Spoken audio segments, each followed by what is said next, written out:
All right, so here we've got our breadboard, and just a couple of things to note. I'm using the power supply module again because it's very handy for the 5-volt supply that we need from the 9-volt input. This is our microcontroller right here. Um, I have got my indicator LED here. We have our flyback diode. This is the 4.7K that goes to the base of our transistor. This is the 100K that goes to ground. Our transistor emitter goes to ground, and the transistor collector goes to the negative side of our relay coil. The plus side of our relay coil goes to power over here. I'm using this push button instead of a foot switch just for convenience. These are our two resistors and capacitor that create both our pull down but also our filter. And the only components that I have added are this resistor and this LED here. This will indicate, this LED will be on when when the relay is off. So when the relay is on, we'll have red. When the relay is off, we'll have green. Okay, I did that just because we're not hooking up an actual effect to this. So if you want to know that the effect is actually on, you'll see that turn green, and if the effect is off, or you'll see that turn red, and if the effect is off, you'll see that turn green. So we'll turn on our power there. You'll see that it initializes with the green LED, which means that our relay is turned off, and then we press our button, and now our relay is engaged. And we can see that it just toggles back and forth. And if it's off and we press and hold for more than half a second, you can see that we get just the momentary action.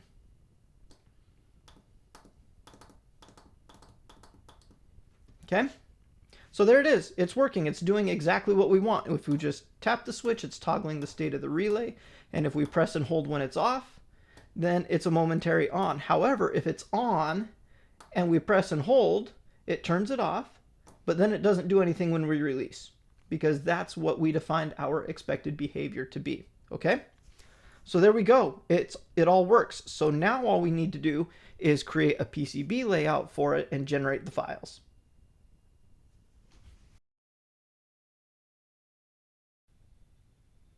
So here we are back at our schematic before we begin the layout. And the reason for that is that I made some changes to the schematic to make it so that our layout will be a little bit nicer. So the first thing to point out is that I've replaced just the two solder pads for our switch with an actual footprint that I created for the momentary foot switch that we will use for our for toggling our relay. This switch is from Tata, and it is a soft touch momentary switch. And here it is. It's got the pins that come out of the bottom here so that they can mount to a PCB really easily. So that's what that symbol is.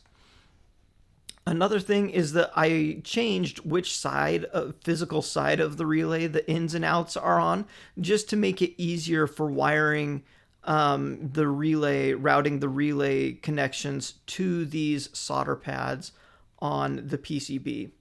Another thing that I did was I took our relay out pin and reassigned it from over here on PC int 3 to PC int 0. And the reason for doing that is because the physical location of pin number 5 is going to work better for our layout than physical pin number 2, and we'll see that in a bit. The final thing that I did was I replaced the electrolytic capacitor with this ceramic capacitor. And the reason for that is simply for size savings. The goal that I'm going for with this PCB is really small, which is why everything is surface mount, and you can actually get a pretty decent amount of bulk capacitance in a ceramic capacitor with surface mount devices that will work just fine with our 5-volt supply here. So let's go make a board for this. I don't have a board yet made, So here is my Eagle board, and I'm going to start out with the most important components and connections. Okay, so I'm going to start with the switch, and my switch is going to, I'm just going to roughly place it there. And then the other thing that's going to be really important um, is going to be our solder pads. Okay. I am actually going to take our 9-volt solder pad and put that kind of down in the corner of the board here. And the reason for that is that I'm planning to run the trace for this on the outside of the board on the bottom so that it doesn't interfere with anything else on the board, whether that be ground or other signals. And then I'm going to have the input from our circuit box, and then the input pad that goes to our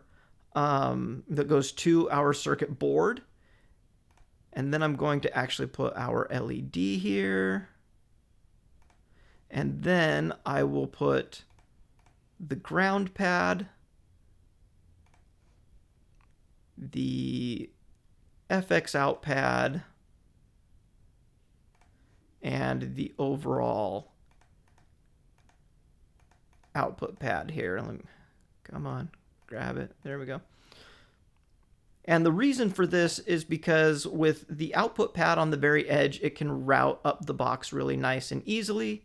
Having the ground between the inputs and outputs just provides a little extra space to minimize any crosstalk that might happen there. And so this is going to define kind of the outer limit of what we need for a board. So I'm going to go ahead and drag my width so that it looks...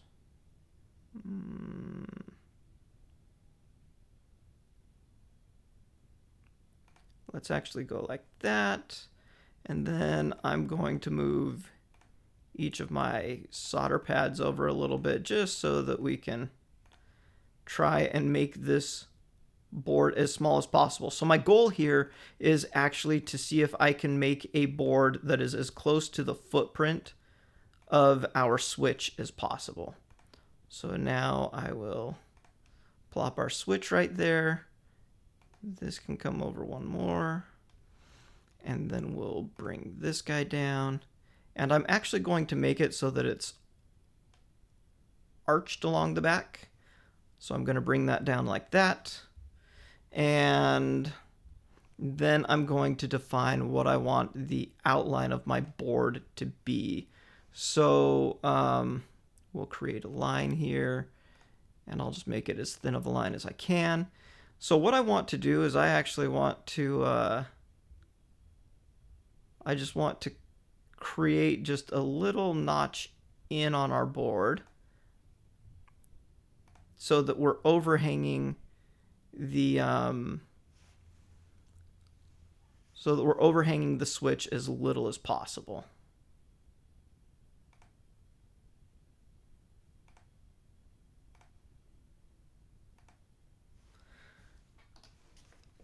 And now that we've done that, let's get rid of these old lines. And let's go ahead and create an arc here. Okay, and with that arc there, we can get rid of that point. And you can see that our switch is just a little bit off center. We're going to fix that.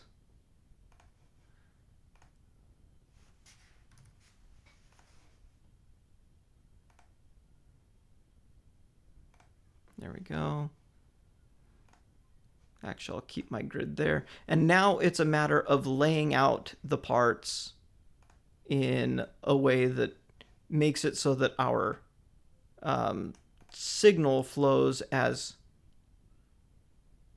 efficiently as possible here. So I'm actually going to move this guy up just a bit.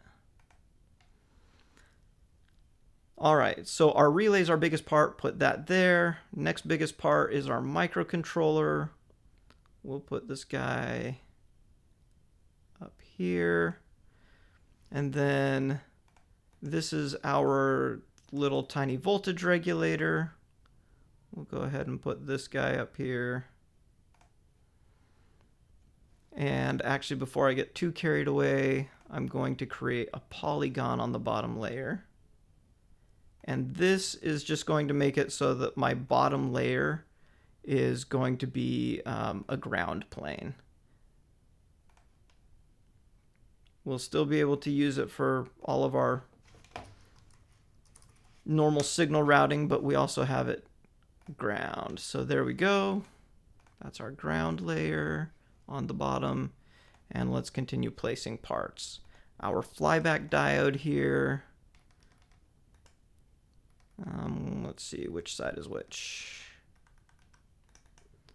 5 volts is there on that side.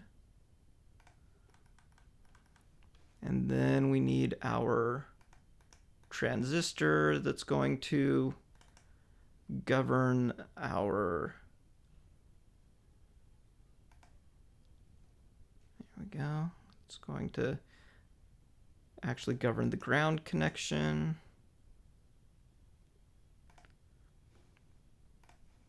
And now we have our passive components to lay out. So I'm going to try and place these components as close as possible to where they need to be. So let's see. I will. I'm going to go ahead and take. So R5 here is. That's pretty tight. Maybe we should pull that edge out just a little bit.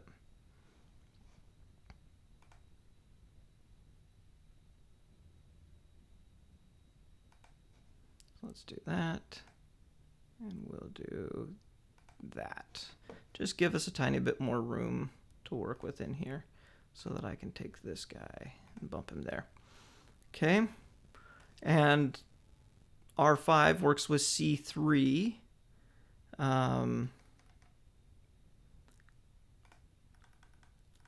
With our switch to create that low pass filter. We'll go ahead and take our big bulk capacitor here and put him close to our voltage regulator, our power bypass cap will also come up here by our regulator, but it's going to be right by the power pin so that it optimally decouples the power supply. And then let's see. Let's take this resistor that also connects in here, and we will put him in the center between our 2 pins like that. This guy connects to that pad, so this is a really nice short connection there, which leaves us with 2 more components to put on this side. Let's see. And both of these components go to ground, so I think what I'm going to do, let's see, is that going to be an issue? That looks like it'll work. Both of these guys go to ground, so I'll make it so the grounds face together so that they can just connect to a single via. Let's go ahead and go like that. So that's a rough layout. Now we may need to move things around depending on how routing goes, but let's see what happens there.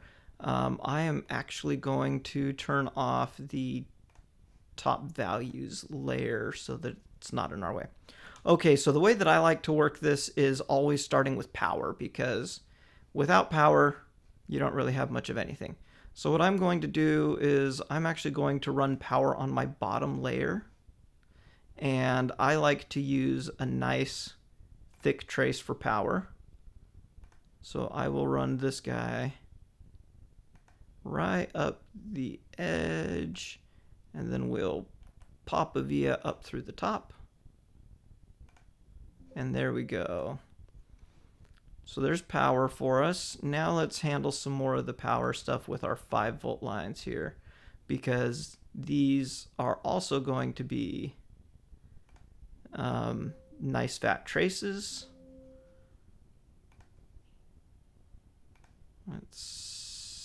That looks good. Where else does 5 volts need to go? 5 volts needs to go here, but because this is a through-hole pad, I think I'll actually do the 5 volts on the bottom there and save the top layer for as much of my signal as possible. So I will go ahead and just put a via right there. Okay, so I think, nope, that doesn't quite take care of all of the power. We also need power to our relay.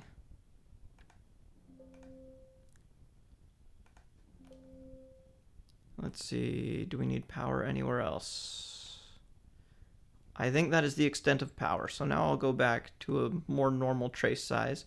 And here you can see that I have organized my input pads and my relay such that the connections here are really short and easy. Let's see. Let's also handle our relay minus connections here.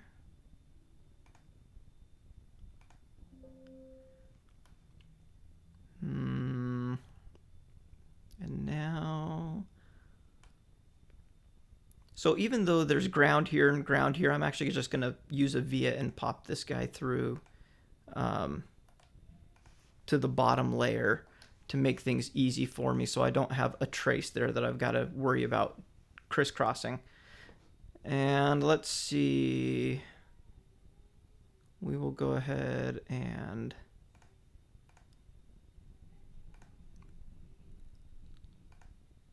we'll go ahead and go like this, and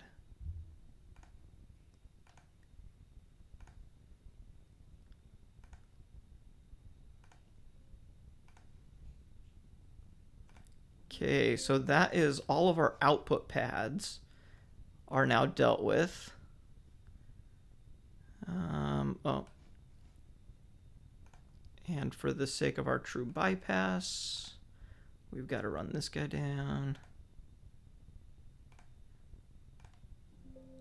So that is our relay all wired up and all of our pads there. Now let's wire up the lugs of our switches here.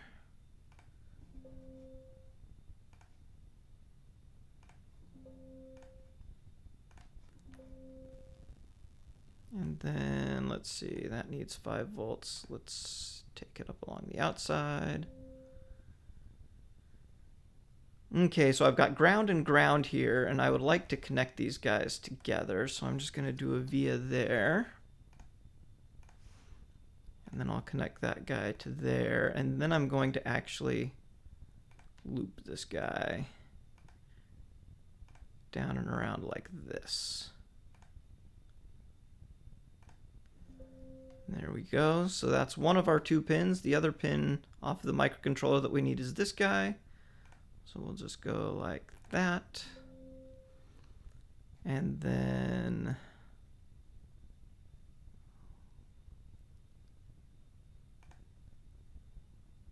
we will go ahead and run this guy up over here.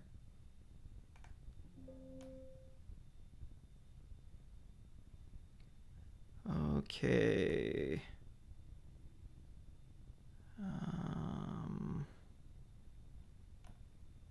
So 6 is going to have, N6, net 6 is going to have to get down here somehow. Let's see what we can do there. But first things first, let's go ahead and take care of some of these other items. Just take care of some of these grounds so that they're not showing up as being an issue for us.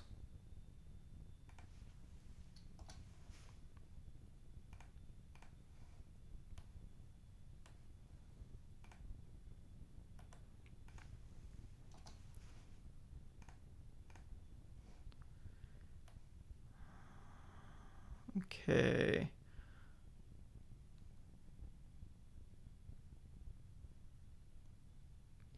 Now, one thing to keep in mind here is that all of the signals that are happening from our microcontroller are all DC signals, so they're not going to interfere with our audio signals. So we can kind of route them a little funny, and it's fine because they're just sending DC voltages around. So I think what I will do is we've got to get this guy all the way down to the LED. So I think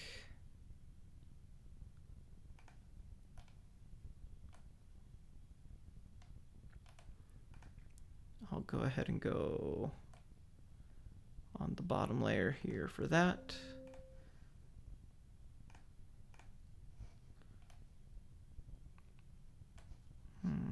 Let's make sure that this guy gets a ground connection.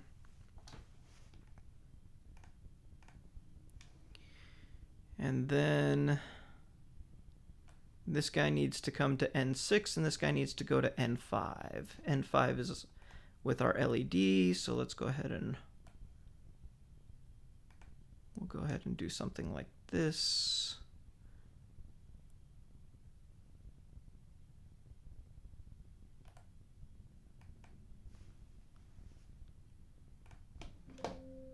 So I'm trying to keep my bottom layer traces as short as possible because I've only got one ground source connection and I don't want to choke off my ground connection anywhere on that bottom layer. All right, so now we've got to get N6 and we've got our two grounds. So let's get rid of the grounds.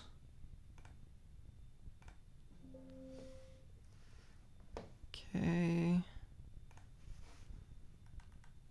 And so now we just need to route 6 and 6. So let's see if we can.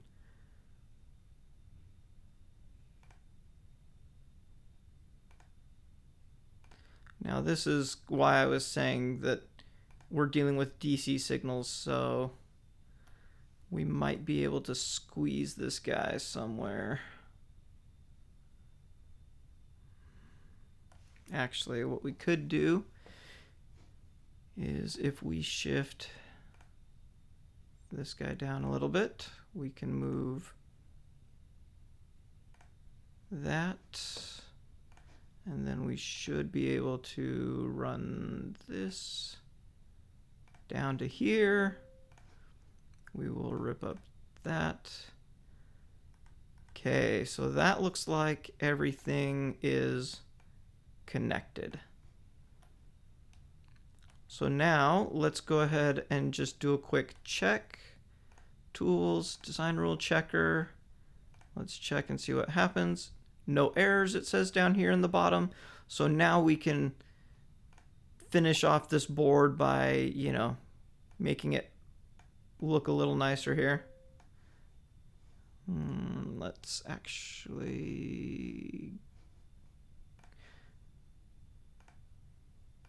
in order to be able to put that miter in there, I need to put in a new line. So we'll put the line like that. And now we'll do a miter. Nice rounded corner perhaps. Oh, oops. There we go. Come on. All right, well, I'm going to clean this up. I will move labels around and I will make it all nice and pretty, and I'll see you back here in just a second. Okay, so here we are back. I went ahead and took the liberty of kind of adjusting some things and rearranging them to kind of make some of the traces make a little more sense and everything. But here's our finished relay bypass board. You know, I put some labels on here that are nice and compact, rounded some corners, put on, you know, what is this board, and I've moved the labels around for all the different components. And I've also created a set of Gerber files for this. I'll make those available so that you can go print your own out. Just kind of a note in terms of using this. The microcontroller will need to be programmed prior to being able to use the relay module, and there are a couple of different ways of doing that, and I'll show those in the following video after we've got the board back and everything and we test this out. So there we go. We have now gone through the entire development of a relay bypass module that will be nice and compact and fit in our circuit box really easily. I hope you enjoyed this. Stay tuned for the next video where we will actually put one of these modules together and we will actually put it to the test. Until then, take care and we'll see you next time.